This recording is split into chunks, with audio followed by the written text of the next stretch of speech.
Hey everyone, welcome back to the Nick and Sanjee podcast, where we share our tips and tricks and just our general experience in terms of growing YouTube channels, growing in content creation, and our journeys with content creation. So, welcome back, Sanjee. How are you going today? I'm well, Nick. I'm well. We were just chatting off mic about how I'm a little tired after I had a couple of flights, but I'm okay. I'm excited. Yeah, Excited to do this. that's good. That's good. Yeah, so today we were going to talk about some things we've learnt from our most popular videos. So, obviously, over I think it must be 4 or 5 years for you now, and 3 years for me, making videos on YouTube. Some have risen to the top, and some have fallen to the bottom. And so, yeah, we've had a look at our most popular videos. I looked at my top 10, and just tried to figure out what we could learn, and what's worked and what hasn't worked. So, maybe if you want to share, Sanjee, some of your popular videos and what your experience has been with that. Yeah, Nick, so I was having a look at some of my ones, and it has been a while to have a look, and often it's like you've got your popular ones from the early days and then all-time popular ones. The key thing I did notice was my ones, the ones that are quite popular are often the tutorial ones. I guess my whole video series is a bit around talking how things work, how to do things.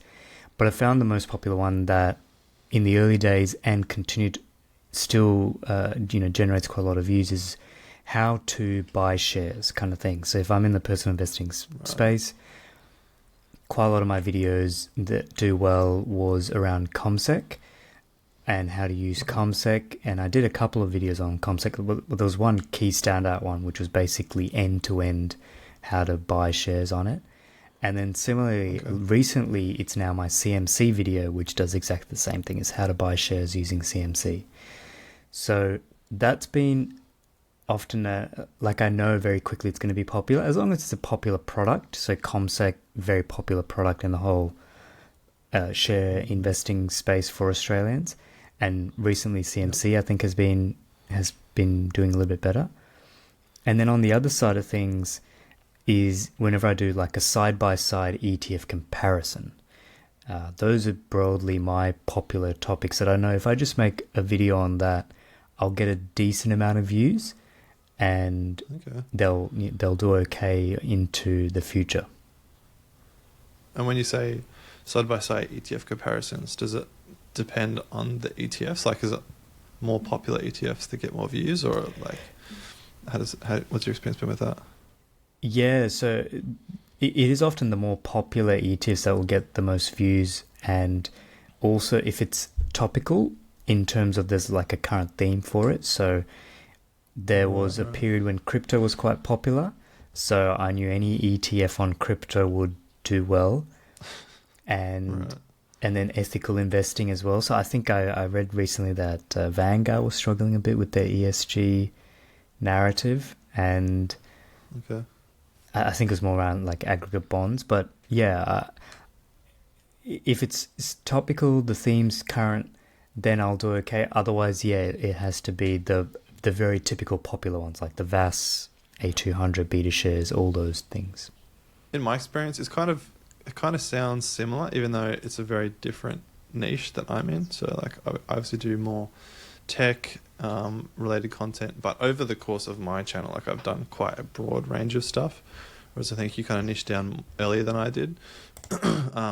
And the topic that has like been the best performing for me by far is Kindle content, so like Amazon Kindles. And it's kind of frustrated me in some ways because like I enjoy Kindles, but it's not like the main thing that I want my channel to be about. But similar to you, it's like whenever I make a Kindle video, I know it's going to be popular. Yep. It doesn't seem to matter what I make in relation to the Kindle video, whether it's a tutorial. I mean, the most popular ones that I've had have been tutorials as well, like how to do certain things on a Kindle, tips and tricks on how to use your Kindle, and then comparisons. So that's why I'm saying like there's definitely some parallels, even though they're very different topics, like comparisons between two devices. Even like I've got a list here. So I had 3 other videos that weren't Kindle related in my top 10. One was best and worst things about ultrawide monitors. So again, kind of a comparison video. Is the Apple Smart Keyboard Folio worth buying? So it was kind of like looking at a product, comparing it to other products again. So yeah, I've definitely noticed that comparisons tutorials do really well, but I think the thing that I found interesting hearing about your top 10 was the fact that it often relates to products that are quite popular, that have really broad appeal. Yep. So you were saying like ComSec, it's quite broadly used. ETFs that are popular, well known, I guess. And then the same thing for me, because Kindles are apparently really popular products. They've got that mass appeal. So I think the thing I've noticed is that I've tried to replicate the same template with less popular products, and I haven't been able to get the same results. I don't know if you've experienced that. Yeah, I do find if I do try and do side-by-side comparison with like even the ethical ETFs, like when I tried to go deeper into ethical ETFs, so I was saying initially I did some comparisons of the actual ETFs, and then I tried to go deeper in an ethical ETF to say, comparing what are some companies in Australia that are actually ethical or do renewable energy, and do these ethical ETFs actually include a lot of the renewable energy companies? And I thought that was an interesting comparison, quite a technical thing, but it didn't go that well, and it wasn't that popular. And it reminded me as well of actually something Ali Abdaal had said, where he did, I think he was trying to compare study tactics to Harry Potter characters, or it was some popular topic he had, that was some favorite topic of his, and then he tried to intertwine Harry Potter characters into them to kind of say, this is this type of person, this is that type of person. As you can see, I myself don't know Harry Potter that well, so I'm just talking high level. I was immediately going to say Frodo, and I thought, no, that's a different thing altogether.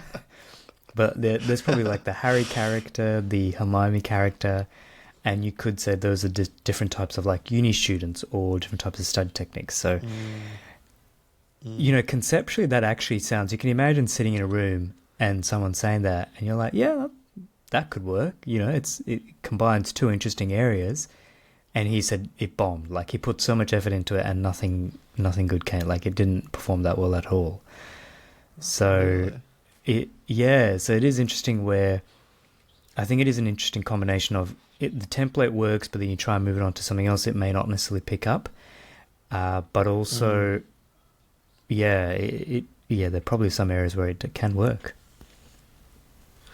Yeah, because I think that's the thing I've been thinking about recently. Like, in terms of the videos that I've done with pretty much the same template, like I've pretty much copied my popular videos just for different products, and they haven't worked.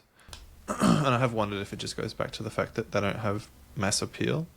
In the same way, like I think the example I was thinking of was like the camera that I use, the Sony A6600.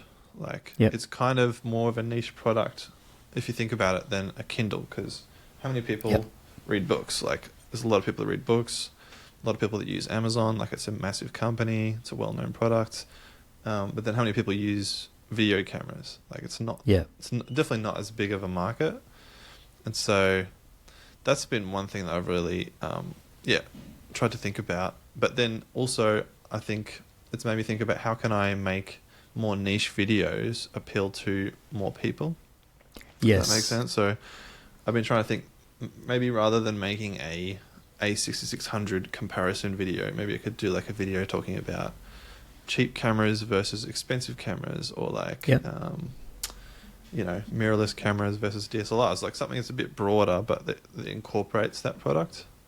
So trying to think more mass appeal, I guess, rather than niche. Yes, as you were saying that, I was thinking, and I'm not sure what the titles that you were thinking were initially around those videos, but if it was purely A6400, then absolutely it's a lot more niche.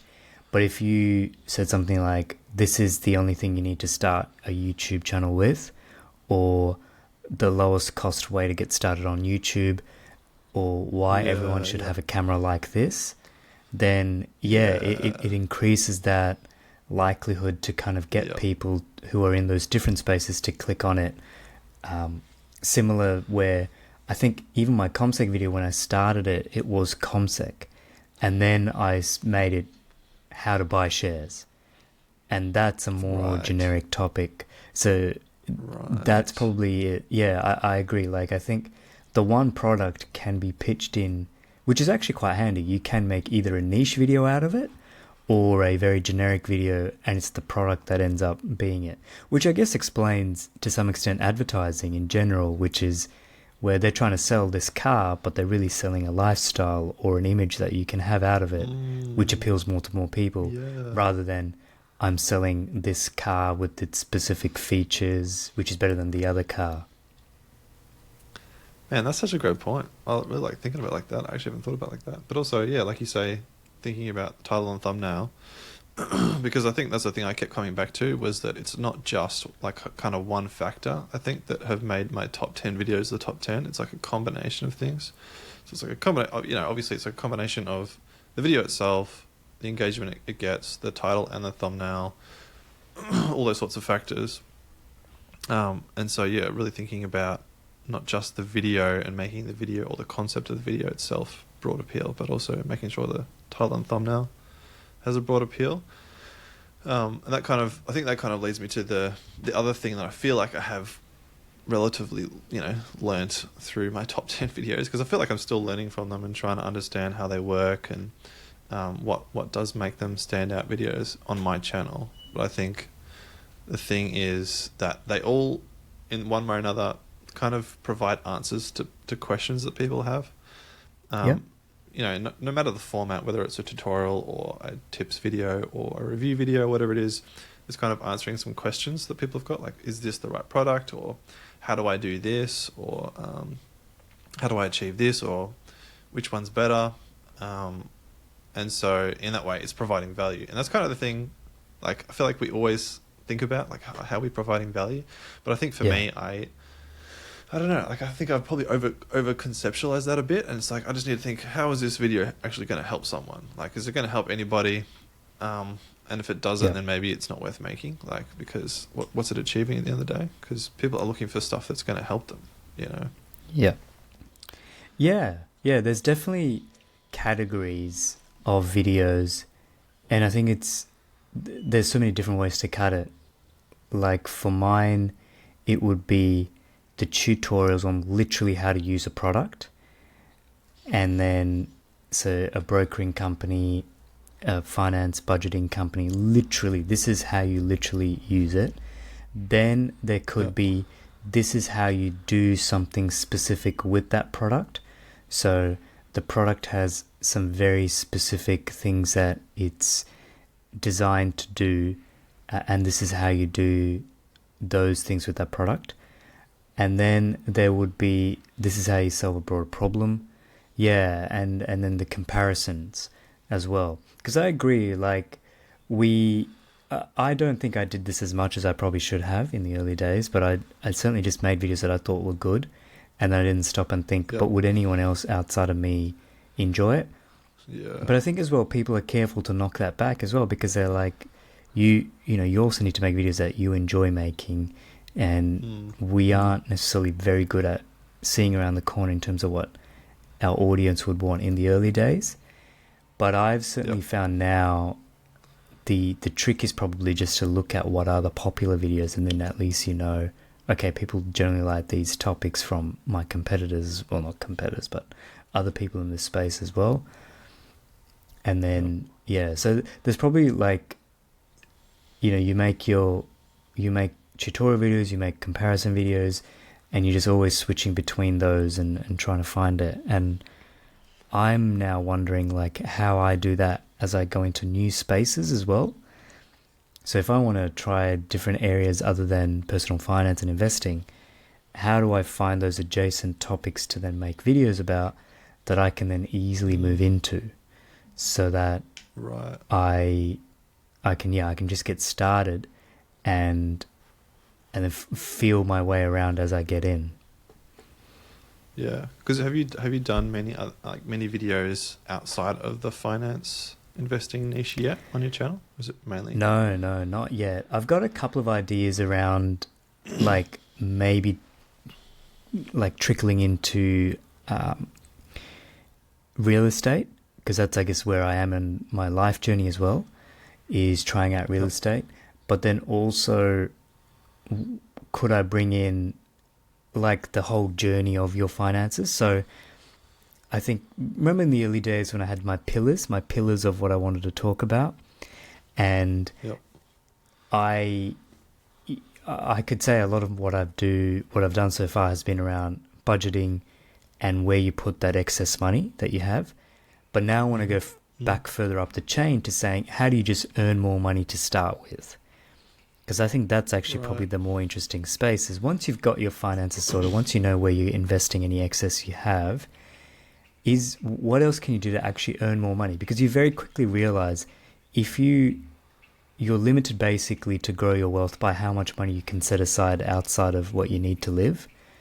And you quickly realize the other lever now is to go back up the chain and not try and necessarily, like, yeah, sure, you can try and cut and budget better and cut money out, but it helps a lot if you just earn more money and then try and optimize that. So, and look, let me just take a moment to say I totally appreciate it's not as easy for everyone to just earn more money. You know, you've got a lot of commitments, you may not have the time, it's not easy to just change jobs, all of that. Totally appreciate that, and I'll probably have to explore that as I myself go through the journey. But I'm just wondering, that's probably going to be my next area, and I'll have to probably look for what other people do in that space, how they've done it. I think they've niched early. They've said, this is how you make money outside of work in these other areas. But I'd be curious to see how people have approached it, broadly. And it'd be interesting to see like what the popular videos are in those niches as well, like looking at other channels, comparing their top 10 videos.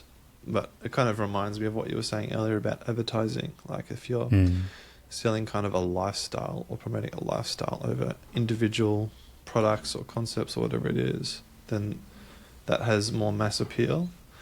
And I can see how that would be really useful in like a real estate setting, because then, you know, obviously real estate markets around the world vary a lot. So if you're just talking specifically like about Melbourne markets, then you've only got a really small like audience or people who are going to be interested in those videos versus, I don't know, talking about, trying to, I don't know, upgrade your lifestyle or whatever it is in terms of real estate or what you're trying to achieve. Like that applies to people in all sorts of countries, you know, like not just, you know, locally in Melbourne. So that's really interesting. I'm trying to think now about how I can apply that to more of my own videos. There was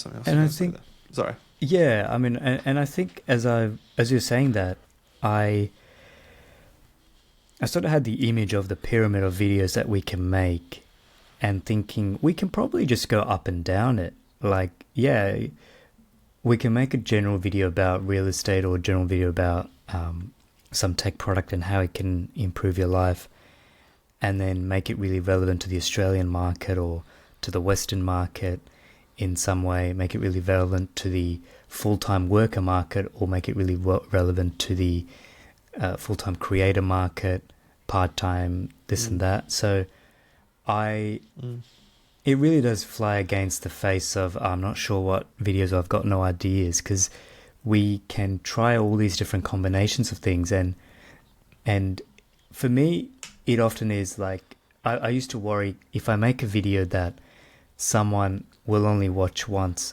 and they'll never come back to my channel because there's nothing else that's useful to them, versus you make videos that will keep people coming back in. But I think at the same time, the nature of the internet is that's just sometimes how it is. Like I sometimes just watch a video randomly from someone I'm never coming back to, but I really appreciate the video and I've watched the video and I've used it. So from a creator's point of view, that video is being consumed. They've got the ad revenue out of it.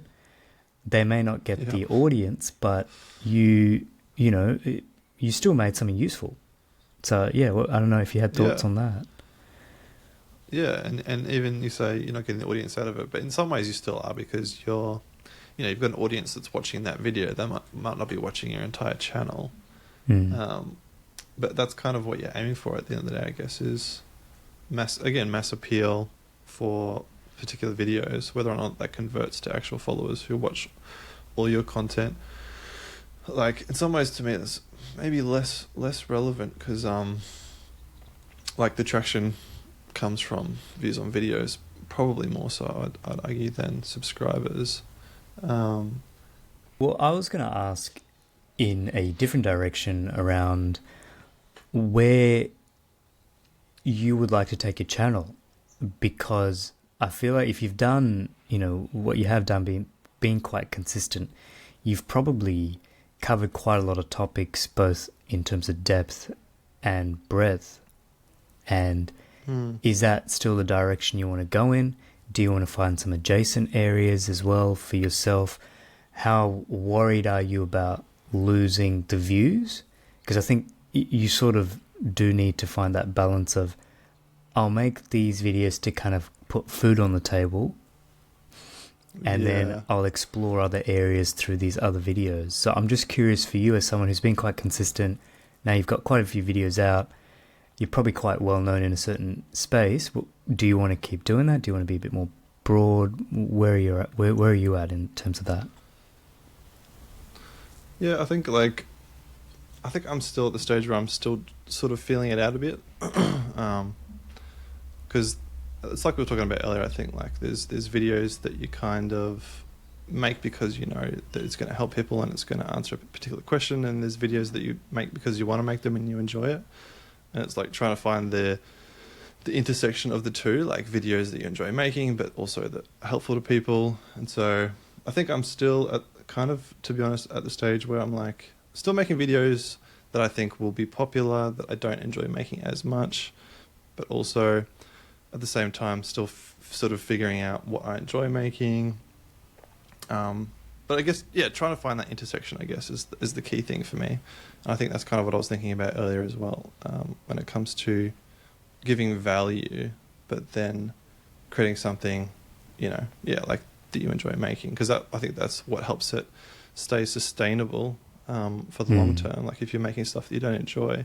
And I've even noticed that in the last probably couple of months, where I feel like I've gotten to the point where I've become relatively efficient at creating a video and putting it out, but I think it became a bit repetitive for me because I wasn't enjoying the process. I wasn't being that creative anymore.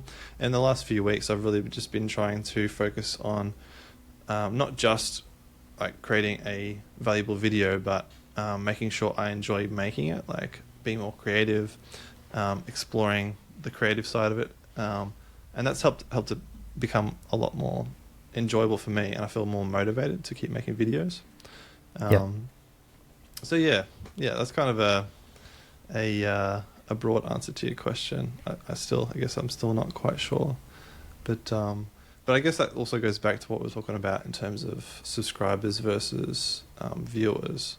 Because even though I've still only got a relatively small number of subscribers, like, my viewers are still relatively high, and so that's what's keeping my channel sustainable. That's where the income's coming from. That's where the engagement's coming from. Even from my big Kindle videos, like, I don't make Kindle content very often, and yet I'm trying to think how many subscribers I've gotten from my Kindle videos. But because they're loosely related to tech, the way I kind of see it is,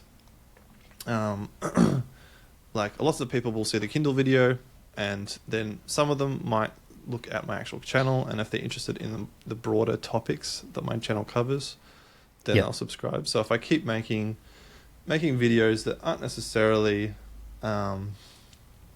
super direct in my niche, but have broad appeal, I'll attract the kinds of people who are interested in the similar breadth of topics that I am, if that makes sense. So I guess I've been going for more the idea of making things that I'm generally interested in rather than sticking to a niche. Which I guess is a bit different to your tactic. Yeah, I mean, let's be clear. I'm not entirely sure what my tactic is at times, but it is a it is to try and create videos at work, but also try to, if they are going to subscribe, try and create something that creates a narrative that connects it. One of the dangerous things that I do is I will say in a video I will make another video on a similar topic, but then I don't. And so there are some comments that are like, "Where's that other video you said was coming?" So people are actually, there is a portion of people who are like, "Oh, this has been very handy," but he never followed through on the other side of it. So something I've been trying to think about as well is what if I was to get into shorts, how would I apply things in the short space? Because I do wonder, like, it's sort of that multi-content type. If I was to get into shorts, should I just make short versions of my videos? Do I make customized versions? I'm not sure if you've got much experience on this and how you see shorts sort of playing into your channel. Well, it's interesting because one of my top 10 most popular videos of all time is a short. But recently, like, that's one thing I've been thinking about in terms of Instagram versus YouTube, because I've just been creating short form content and then posting the same video across multiple platforms. And one thing I have learnt recently is that they do have very different algorithms on different platforms. Okay. So I'm thinking at the moment I might actually start focusing purely on YouTube, because I think it kind of helps you to understand what works better on a single platform, and helps you to optimize it. Yeah. So that's kind of what I'm working towards. I have noticed, again, probably similar. The ones that have worked well on YouTube have been kind of like mini versions of my YouTube videos, interestingly enough. Whereas more creative edits that seem to do well on Instagram don't do as well on YouTube. I'm not quite sure why that is. Okay. But so I'm trying to think about how I can make more tutorial related content, or kind of just shortened down versions of my long form content, because that's what I've found seems to do well. So okay. And do you find you get a lot of subscribers from the shorts, or the shorts are like they're heavily viewed but there's not much subscription out of them? Yeah, I get about 25% of all my subscribers come from my shorts. So it's a decent chunk, which is why I keep publishing them. I've noticed they often seem to spike early on and then just die off. Yeah. But I'll get a decent amount of subscribers from that. I don't know exactly how well the subscribers translate to viewers on my long form content. I assume it's a little bit, but I don't know for sure. So, but I think that's another reason why I've been thinking about maybe prioritizing less in terms of my subscriber count, or my how many new subscribers I'm getting versus how many views I'm getting. So that's what I've found. Yeah, it is often views and watch time, and that's really what drives revenue, isn't it? So it makes sense, because I've probably subscribed to a lot of things that I don't remember what I've subscribed to and what I expect out of them. But I know the ones that I watch videos from, and I'm actually really careful. I watch videos from people that I intentionally haven't subscribed to, because I don't want to see their videos on my subscription. I don't want to see their videos on my feed in general. I only want to be able to find them. So, for example, Formula One. I like my Formula One, but I don't want to be subscribed to it because I don't want to watch too much of it either. So, but the algorithm will still give me Formula One content when it comes up, even though I'm not subscribed to it, because it just knows I like watching it. Definitely. So I guess to wrap it up, I mean, I can share the three main things I think I've learnt so far, and then you can share whether you've got three or more or less. But yeah, kind of like we talked about, I think three things I've learned is, number one, my most popular videos have answered specific questions. And so that kind of leads to the second one, which is kind of similar.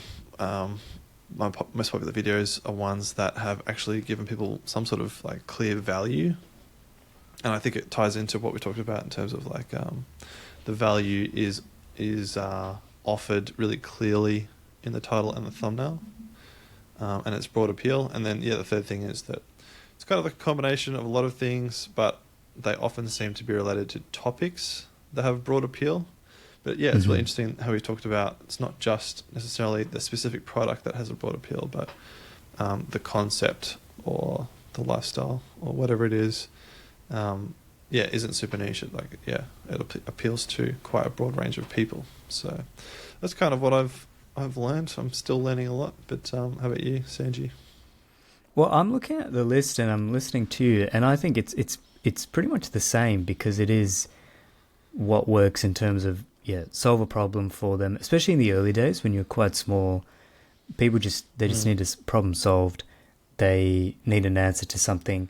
Over time, it gets to the point where they actually like us as people, and it's like the Casey Neistat kind of thing. Like, I'll watch a video from Casey, even if I'm bored. Like, I probably haven't watched a video from him for now a few months.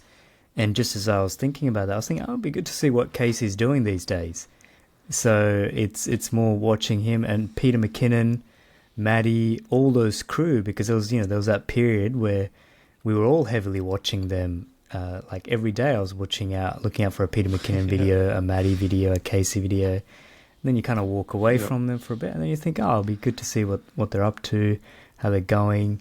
So that's probably something to really explore, is around, like I'm already thinking of a future topic idea for us, is around how the personal relationship works in that space. Like we don't really do vlogs, but I think there could be an element of how we as people probably open ourselves up, but then also that creates its own audience base as well. So like, I'm not even sure what Casey's specific, if you said what's your actual niche is, I'm not sure what his would be, but I just know he's got great appeal across so many people. Peter McKinnon, we know, was cameras and editing and Instagram texts and techniques and all of that.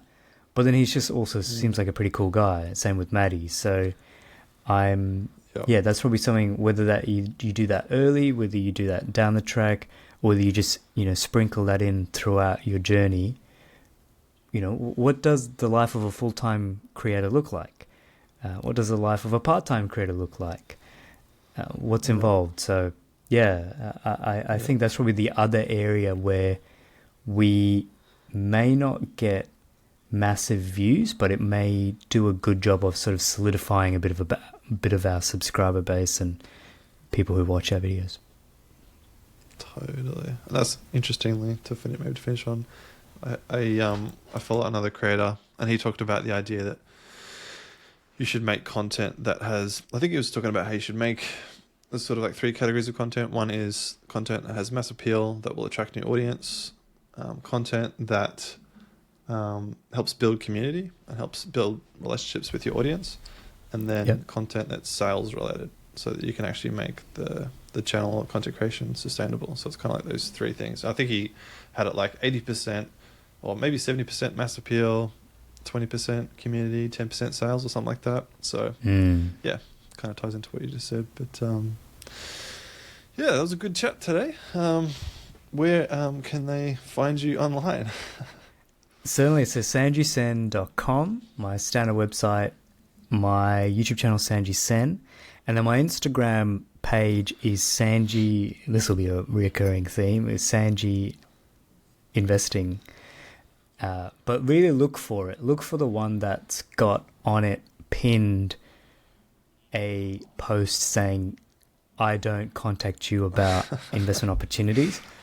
Because I'm being challenged by a lot of these scam artists out there who are making a fake version of my profile and contacting people with it. And the scammers have more views, have more subscribers than I have, which is annoying. So I can imagine if you're sort of sitting there, you might look and you'll be like, that looks legit. But I've tried to sort that out. I am trying to get the blue ticks. I've been doing various changes. So first thing was, you had to have your full name on there. So your proper full name. I did that. Right. And now I've also converted it to a personal account away from a creator account. I'm not sure if I had to do that, but I've done it anyway because what I found is my personal account can get the blue tick. Like my private one that, you probably see some of my content from on there. It can get a blue tick, but my actual creator account couldn't. So I've been just trying to tweak it to get there. So yeah, that's very broadly it for me. And I do have a Twitter page, but I'm rarely tweeting, so I'll need to get back into that. But yeah, what about you, Nick? Yep. Where are you on the internet? On YouTube, so Nick Kendall, and then Instagram. But I should probably taking a step back from Instagram at the moment. But feel free to follow me on there at @NickKendall_, and then my website nickkendall.com.au. So yep. And are we both going to start our own personal podcasts as well? Good question. Good question. Are you? I think we should. I think it will be good to experience, because I think the one thing I was thinking was it'll probably be a good way for us to test ideas in a low energy way, because it is quite hard to make an Instagram reel, quite hard to make a YouTube video. There's a lot of effort. But a podcast is probably relatively easy, and we can test out ideas. As long as I think the analytics is there, it might be a good way to kind of practice the art for the podcast as well. Just a thought I'm putting out there. Yeah. No, I like it. Sounds good. I don't know how we normally outro, so I'll just say thanks for watching, and we'll see you in the next podcast.